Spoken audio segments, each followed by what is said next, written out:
Hello everybody, this is me Altamas Mansuri and you are watching educator Altamas 2.0। दोस्तों, आज मैं आपको एक चीज़ बताने वाला हूं जो कि आपके लिए बहुत ज़्यादा इंपॉर्टेंट है। ठीक है दोस्तों, मेरे प्यारे साथियों, जैसे कि हमें पता है कि हमारे आर के एग्जाम में बहुत कम समय बचा हुआ है। अप्रॉक्स 2.5 से 3 महीना बचा हुआ है। ठीक है, जब से दोस्तों 2.5 से 3 महीना बचा हुआ है, तो दोस्तों हम लोग इस 2.5 से 3 महीने में ऐसा क्या कर लें कि हमारी कट ऑफ क्लियर हो जाए। ठीक है, तो यहाँ पे ये सबसे बड़ा सब्जेक्ट बन जाता है। ठीक है, और ऐसे बहुत सारे लोग हैं जो बहुत कुछ पढ़ रखे हैं। ठीक है, और ऐसे बहुत सारे लोग हैं जिन्होंने बहुत सारा सिलेबस भी खत्म कर रखा है, लेकिन कट ऑफ उनसे कभी भी क्लियर नहीं होती है। ठीक है, तो दोस्तों आज मैं आपको यहाँ पे एक चंक बता दे रहा हूँ, एक मंत्रा बता रहा हूँ। अगर दोस्तों आप उस पर काम कर लेते हैं तो डेफिनेटली आपको बता रहा हूँ कि आपकी कट ऑफ को कोई रोक नहीं पाएगा। इस चीज़ का तो मैं ओपन चैलेंज कर रहा हूँ। ठीक है दोस्तों, आप यहाँ पे किसी की बातों में ना आए, किसी भसड़ में मत पड़े। ठीक है, कि ये कंप्लीट कर ले, वो कंप्लीट कर ले। दोस्तों यहाँ पे आपने अभी तक की कुछ तो पढ़ रखा होगा। ठीक है, ऐसा तो है नहीं कि आपने फॉर्म ऐसे ही भर दिया होगा। ठीक है, चलिए अगर नहीं भी पढ़ रखा है तो आपको मैं एक चीज़ बताता हूँ। ठीक है, आप यहाँ पे देखेंगे जो लोग 1 साल 1.5 साल से मेहनत कर रहे हैं दोस्तों, उसके बराबर आप ना, ठीक है, उनके बराबर ना पहुंच जाए तो आप मुझे बताइएगा। ठीक है, आपसे दोस्तों आपको करना क्या है कि आपने कितना पढ़ा, क्या पढ़ा, आई डोंट नो। ठीक है, आप यहाँ पे क्या करेंगे कि एक रफ लेकर के बैठेंगे। ठीक है, एक रफ लेकर के बैठेंगे, सिर्फ और सिर्फ क्या करेंगे, जो प्रीवियस ईयर क्वेश्चंस जितने भी आए हुए हैं, जितना भी जो कुछ पढ़ाया गया है, ठीक है, जितना भी आज तक की आयोग ने पेपर पूछा है, चाहे वो पीएससी का हो, चाहे वो बीईओ का हो, चाहे वो ब्लॉक डेवलपमेंट ऑफिसर का हो, या आयोग जो भी पेपर कंडक्ट कराता है। ठीक है, आप यहाँ पे क्या करेंगे, उनको क्वेश्चंस को सॉल्व करने की प्रैक्टिस करेंगे। ठीक है, क्योंकि लोगों का पढ़ा हुआ ज्ञान एग्जाम में काम ही नहीं आता है। वो पढ़ते तो बहुत कुछ है, लेकिन वो एग्जाम में निकल के आ ही नहीं पाता है। बहुत सारे लोग हैं ना कि पढ़ बहुत रहे हैं, घंटों घंटों मेहनत कर रहे हैं। ठीक है, बहुत सारी चीज़ें कर रहे हैं, बहुत प्रैक्टिस भी लगा रहे हैं, सारी चीज़ें कर रहे हैं, लेकिन उनसे जो क्वेश्चन करने की बात कर दो तो हमेशा वो मुँह चुराने की कोशिश करते हैं। ठीक है, हमेशा वो बचने की कोशिश करते हैं। अगर कह दो कि बैठ करके एक बार सेल्फ असेसमेंट कर लो, तो दोस्तों वो नहीं करते हैं, बिल्कुल भी नहीं करते हैं। ठीक है, वो जेनुइनली है। अब पहली बात तो आप स्वीकार करना चालू करो। ठीक है, एक्सेप्टेंस लेकर के आओ अपने अंदर कि हाँ, ये चीज़ें मैं करता हूँ या फिर करती हूँ। ठीक है, तो पहले तो आप स्वीकार करो कि आप कहाँ पे हो। ठीक है, आप हवाबाजी ना करें।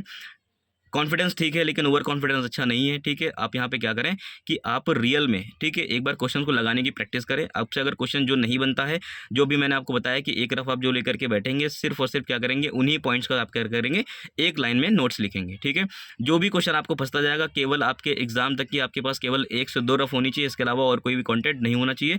ठीक है, बाकी आप रिवीजन के लिए हमारे नोट्स का आप यूज़ कर सकते हैं। ठीक है, रिवीजन करने के लिए आप नोट्स का यूज़ कर सकते हैं। जो भी कुछ आपने पढ़ रखा है या लिख रखा है, उसका भी रिवाइज कर सकते हैं। लेकिन दोस्तों अब अगर आपको एग्जाम फोड़ना है तो दोस्तों आपको इसके ऊपर प्रैक्टिस करना होगा। ऑलमोस्ट आप 8 से 9 हज़ार क्वेश्चन लगा के जाएंगे। क्यों बता रहा हूँ आपको ये चीज़ें, 8 से 9 हज़ार लोग क्वेश्चन लगाने क्यों बता रहा हूँ, क्योंकि आप हैबिचुअल हो जाएंगे। क्योंकि एग्जाम में आपको वहाँ पे लिखने नहीं जाना है, आपको वहाँ पे क्विज सॉल्व करने जाना है, आपको एमसीक्यू सॉल्व करने जाना है। ठीक है, जब आप 8 से 9 हज़ार क्वेश्चन की प्रैक्टिस कर लेंगे ना, तो आपको ये हो जाएगा कि आप भाई एग्जाम की तरह कर रहे हैं। ठीक है, आपको वहाँ पे घर की मुर्गी दाल बराबर लगेगा। आपको लगेगा कह रहे यार, मैं तो डेली 200-250 क्वेश्चन लगाता था। ठीक है, अभी बैठ के खींचे दे रहा हूँ। तो दोस्तों आपका टाइम मैनेजमेंट भी होना स्टार्ट हो जाएगा और आपकी प्रैक्टिस भी अच्छी हो जाएगी। मेरी बात समझिए। और आप कहाँ अटक रहे हैं, आप कहाँ मिस्टेक कर रहे हैं, ठीक है, आपका क्या छूट रहा है दोस्तों। जो चीज़ आपकी छूटती जा रही है, आप उसका बुलेट पॉइंट में बनाते जाएं। आपके एग्जाम में केवल 2 चीज़ें ऐसी हैं जो आपका सिलेक्शन इंश्योर करेंगी। पहली तो दोस्तों ये है कि आप यहाँ पे सारे 8 से 9 हज़ार क्वेश्चन लगा डालें। फिर उसके बाद दोस्तों क्या करें, revision revision revision revision revision. ठीक है, आप खाना भूल जाएं, ठीक है, दवा भूल जाएं, वो अलग की बात है, लेकिन दोस्तों रिवीजन ना भूलें, कुछ सॉल्व करना ना भूलें। अब से दोस्तों आपकी डेली रूटीन हो जाना चाहिए कि आपको 100-150 क्वेश्चन एटलीस्ट लगाने हैं। अगर आप 2.5 महीने भी अगर आप करके देख लेंगे, अगर तो दोस्तों अगर 2.5 महीने भी आप करके देख लेंगे, रेगुलर अगर 100 क्वेश्चन लगाने की प्रैक्टिस कर रहे हैं, तो महीने में दोस्तों 3,000 हो गए और पेपर आते आते दोस्तों आपके 8-9 हज़ार क्वेश्चन हो जाने हैं, नो डाउट अबाउट इट। ठीक है दोस्तों, आप वहाँ पे जाएंगे। दोस्तों सिंपल सी बात है। ठीक है, आपको अपने अंदर क्या करना है, एक एप्टीट्यूड स्किल बिल्ड करना है। ठीक है, जो कि आपसे एग्जामिनर पूछ रहा है। ठीक है, आपको जब आप एमसीक्यूज लगाएंगे तो आपको रियलाइज हो जाएगा, आपको पता चल जाएगा कि आप ये मिस्टेक कर देते हो, तो पेपर में रिपीट नहीं करेंगे। आपको ये पता चल जाएगा कि आप कहाँ फंस जाते हो, किस टाइप के क्वेश्चन में फंस जाते हो, तो उनके ऊपर थोड़ा सा काम कर लिया जाएगा। ठीक है, अब दोस्तों ये समय हो गया है कि अब यहाँ पे एक स्मार्ट स्टडी करना है। आपको वो काम नहीं करना है कि आप पूरा आरंभ है प्रचंड बैच लेकर के घूम रहे हो। आपके यहाँ पर टू द पॉइंट चीज़ें पढ़ने की होंगी। ठीक है, आपको करंट अफेयर भी बहुत ज़्यादा कंसाइज वे में पढ़ना है दोस्तों, आपको सब कुछ नहीं पढ़ना है। ठीक है, मेरी बात समझने की कोशिश करना। ठीक है, आप दोस्तों यहाँ पे कम टाइम में एफिशिएंटली अपना आपको ऐसे निकाल के रख सकते हैं कि आप 20% एफर्ट लगाएंगे और 80% रिजल्ट आने की चांसेस हो जाएंगे। ठीक है दोस्तों, जैसे मैंने अपने चैनल पे एक यहाँ पे कई सारे वीडियोस भी डाल रखे हैं कि जो अब आयोग का पैटर्न बदल गया है, तो उसके अकॉर्डिंग अपनी तैयारी को कैसे रणनीति में चेंज करें। ठीक है, तो मेरे साथियों आपको मैं 1 हफ्ते का टाइम दे रहा हूँ। 1 हफ्ते आप ये कर लो। ठीक है, जो पढ़ रहे हो उसको सब हटा दो। मैं आप मेरी बात मानिए। ठीक है, जो पढ़ रहा है आप उसको हटा दीजिए। पॉलिटी के आपने अगर 100 क्वेश्चन सॉल्व किए हैं, तो पॉलिटी की 100 चीज़ें आपको तैयार होनी चाहिए। हिस्ट्री के आपने अगर 100 क्वेश्चन तैयार किए हैं, 100 क्वेश्चन एमसीक्यूज लगाए हैं, उस 100 में से अगर 70 क्वेश्चन फंसे हैं आपकी, तो उन 70 क्वेश्चन के ऊपर आपकी तैयारी होनी चाहिए। मतलब आप जैसे बोर्ड एग्जाम में इंपॉर्टेंट टॉपिक की तैयारी करके जाते थे ना, पैरेटो प्रिंसिपल फॉलो करते थे, जो एग्जाम में पूछा जा रहा वही पढ़ के जाते थे, तो एमसीक्यूज भी आपको यही करा देते हैं, प्रीवियस ईयर क्वेश्चन भी आपको इसी ट्रेंड में लेकर के आ जाते हैं। ठीक है, आप ट्रेंड को पकड़िए, आप यहाँ पे जो काम की चीज़ें उनको करिए। ठीक है, बाकी आपको किसी भसंडी के सुनने की जरूरत नहीं है। ठीक है, बहुत सारे लोग हैं, बहुत सारी चीज़ें कर रहे हैं, तो आपको दोस्तों अननेसेसरी चीज़ें नहीं करना है।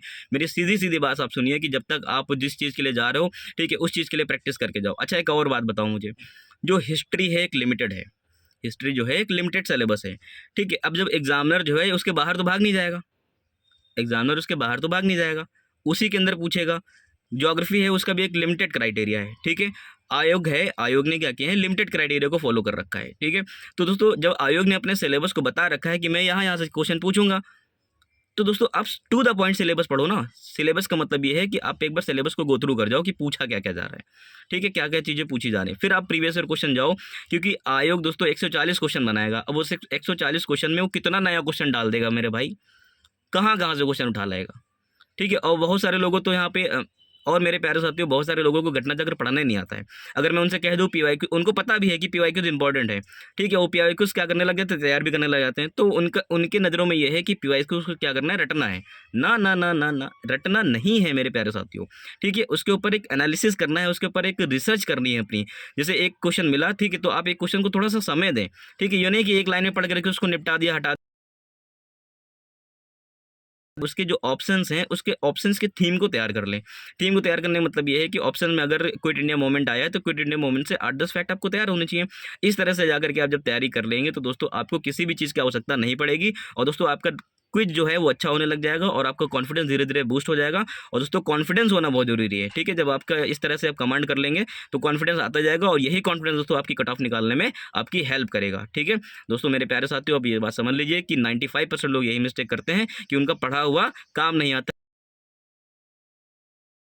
जिसे भी ये दिक्कतें आ रही हैं, अगर आप यही नहीं सही कर पा रहे हैं अपने आप से, तो दोस्तों आप हमारे साथ जुड़ जाइए। ठीक है, आप हमारे यहाँ पे 2-3-4-5 वीडियो पड़ी हुई हैं, अभी मैं इसके एनालिसिस के बिहाफ पे कैसे चीज़ों को ख़त्म कर रहे हैं, और कैसे कैसे लोगों को, ठीक है, समझाने की कोशिश कर रहे हैं कि आपको